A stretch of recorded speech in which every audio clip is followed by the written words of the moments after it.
আসসালামু আলাইকুম ভিউয়ার্স, সবাই কেমন আছেন? তো গত ভিডিওতে আপনাদেরকে দেখাইছিলাম যে কি করে আমি প্রবাসী অ্যাপসে একটি অ্যাকাউন্ট খুলবেন বা লগ ইন করবেন। তো আজকে আমরা দেখব কি করে আমরা বিএমইটি রেজিস্ট্রেশন করব। আপনি নিজে বাসায় বসে থেকে এই কাজটি করতে পারবেন খুব সহজে। তো তার জন্য সর্বপ্রথম আপনাকে যেতে হবে আমি প্রবাসী এই অ্যাপসটাতে।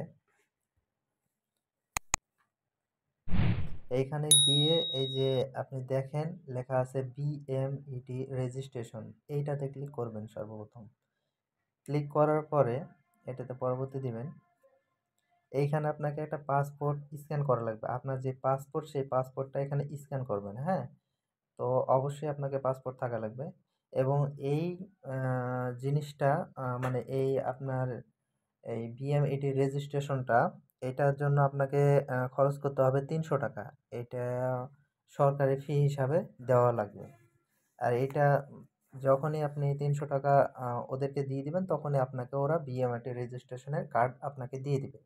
এবং এইটা আপনি অ্যা আপনাদের মানে আপনাদের জেলায় যে টিটিসি আছে সেই টিটিসিতে জমা দিয়ে আপনি বিদেশ যাওয়ার জন্য ৩ দিনের ট্রেনিং করতে পারবেন। যার জন্য এই বিএমইটি রেজিস্ট্রেশন কার্ডটা লাগে। তো এখানে পাসপোর্ট স্ক্যান করবেন। পাসপোর্ট স্ক্যান করার জন্য আপনি ক্যামেরা থেকেও ছবি তুলতে পারেন বা গ্যালারি থেকেও আপনি নিতে পারেন। ঠিক আছে?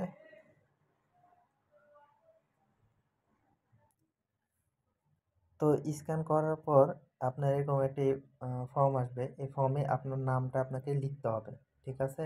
আপনার নামটা নাও আসতে পারে এবং পাসপোর্ট নাম্বারটা আসতে নাও পারে। আবার আসতেও পারে। তো যদি না আসে তো অবশ্যই লিখে দিবেন। আপনি আপনার নামটা লিখে দিবেন এখানে। পাসপোর্ট নাম্বারটা পরে লিখে দিবেন এইখানে। পরে দেখবেন আপনার পাসপোর্ট প্রদানের তারিখ দেওয়া থাকবে। আপনার পাসপোর্ট মেয়াদি উত্তীর্ণের তারিখ, আপনার জাতীয় পরিচয়পত্রের নাম্বার। এখানে আপনার জন্মস্থানটা লিখে দিবেন। আপনার পাসপোর্ট অনুযায়ী এই ফর্মগুলো অবশ্যই পূরণ করবেন। ঠিক আছে? আপনি আপনার জন্মস্থানটা লিখে দিবেন। আপনার যেটা সেটা লিখে দিবেন এখানে।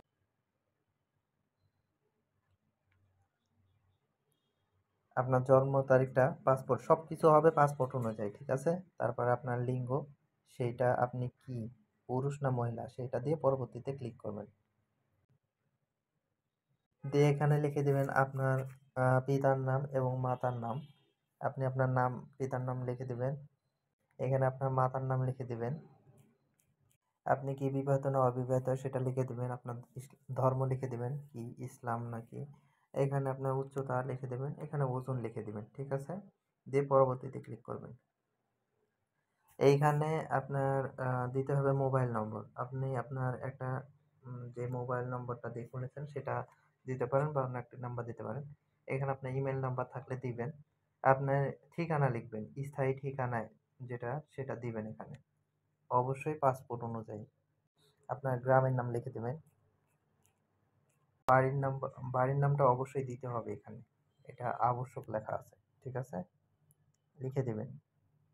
বাড়ির নাম যদি আপনার না থাকে তো লিখে দিবেন আপনার পিতার নাম দিয়ে হাউস লিখে দিলেই হবে। দিয়ে পরবর্তীতে ক্লিক করে দেবেন। ঠিক আছে? এবার এখানে আপনার যে তথ্য দিতে হবে সেটা হচ্ছে নমিনির সাথে সম্পর্ক। আপনি নমিনি কাকে নির্বাচন করতে চান? অবশ্যই আপনি নমিনি নির্বাচন করবেন একজন, হয় আপনার পিতা বা মাতা। তো যে নমিনি হবে তার এখানে সম্পূর্ণ ইয়াটা লিখে দিবেন। আপনার নমিনির সাথে সম্পর্কটা লিখে দিবেন। আমি পিতা দিলাম। আপনার পিতার নাম চলে আসবে। এটা আপনার পিতার জাতীয় পরিচয়পত্রের নাম্বার এখানে লিখে দিবেন।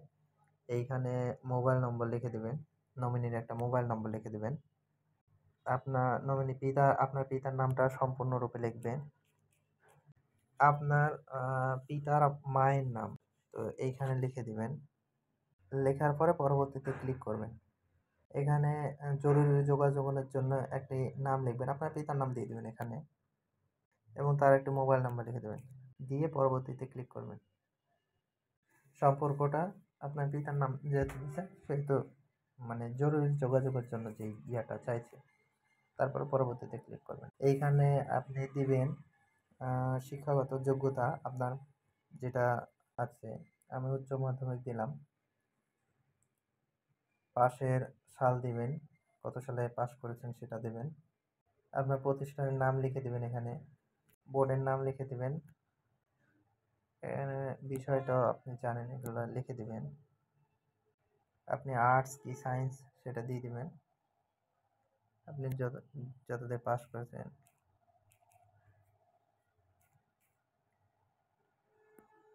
আপনি চাইলে আরও যোগ করতে পারবেন এখান থেকে, আর না চাইলে আপনি এটা দিয়ে দিলেন আর কি, দিয়ে পরবর্তীতে ক্লিক করবেন। আপনার ভাষা যে দক্ষতা সেই অনুযায়ী একটি দিবেন। এখানে বাংলা ভাষা দিবেন, বাংলা ভাষা দেওয়াই থাকবে। মৌখিক ভাষা, মাতৃভাষা এবং লিখিত ভাষা, এটা এখানে এভাবেই থাকবে, আপনি লিখে দিতে পারেন। লিখিত দক্ষতা, মাতৃভাষা। এখানে আরও যদি ভাষা থাকে তো এই যে আরওতে যোগ করে এখানে বাংলার জায়গাতে অন্য কিছু দিয়ে ভাষা দক্ষতা যোগ করে করে দিতে পারেন। ঠিক আছে, দিয়ে পরবর্তীতে ক্লিক করবেন। এইখানে দেখেন আপনার এই কয়টা জিনিস পূরণ করার পরে এখানে বলছে আপনার তথ্য সংরক্ষিত হয়েছে। পেমেন্ট করার আগে অনুগ্রহ করে আপনার সকল তথ্য পুনরায় যাচাই করুন। ভুল তথ্য প্রদান করলে আপনার আবেদনের প্রক্রিয়া বিলম্বিত হতে পারে। অতএব এখানে রিভিউ করে অবশ্যই সমস্ত কিছু আবার দেখে নেবেন। রিভিউ করবেন তখন এখানে আপনার সমস্ত কিছু দেওয়া থাকবে, এভাবে আপনি দেখে নেবেন। ঠিক আছে, এই যে এখানে উপরে দেখেন পাসপোর্টের তথ্য এখানে থাকবে, তারপরে ব্যক্তিগত, তারপরে পরবর্তীতে ক্লিক করলে এই যে ব্যক্তিগত তথ্য দেখতে পাবেন। তার পরবর্তীতে ক্লিক করলে আপনি এই যে এভাবে দেখতে পাবেন। এইভাবে আপনি এইখান পর্যন্ত দেখবেন। ঠিক আছে, দেখে পরবর্তীতে ক্লিক করবেন। পরবর্তীতে ক্লিক করার পর আপনার এখানে ভেরিফাই লেখা উঠবে, দেখেন পাসপোর্ট ভেরিফাই লেখা উঠবে। পাসপোর্ট ভেরিফাই হয়ে গেলে আপনি পেমেন্ট অপশানে ক্লিক করবেন। পেমেন্ট অপশানে ক্লিক করার পরে এরকম পরবর্তীতে অপশান আসবে, এই পরবর্তীতে ক্লিক করবেন। ক্লিক করার পর এখানে দুইটা অপশান আসবে, আপনি প্রথমটা সিলেক্ট করবেন, বিকাশটা সিলেক্ট করে এই যে টিক্স বক্স আছে যেটা, এইটাতে ক্লিক করে যে নিচে পে আছে না, পে অপশানে ক্লিক করলে আপনাকে বিকাশে নিয়ে চলে যাবে। এখানে আপনি আপনার বিকাশ নাম্বারটা দেবেন, যেটা আপনার বিকাশ অ্যাকাউন্ট নাম্বার, সেই নাম্বারটা এখানে দিবেন, দিয়ে কনফার্মে ক্লিক করবেন।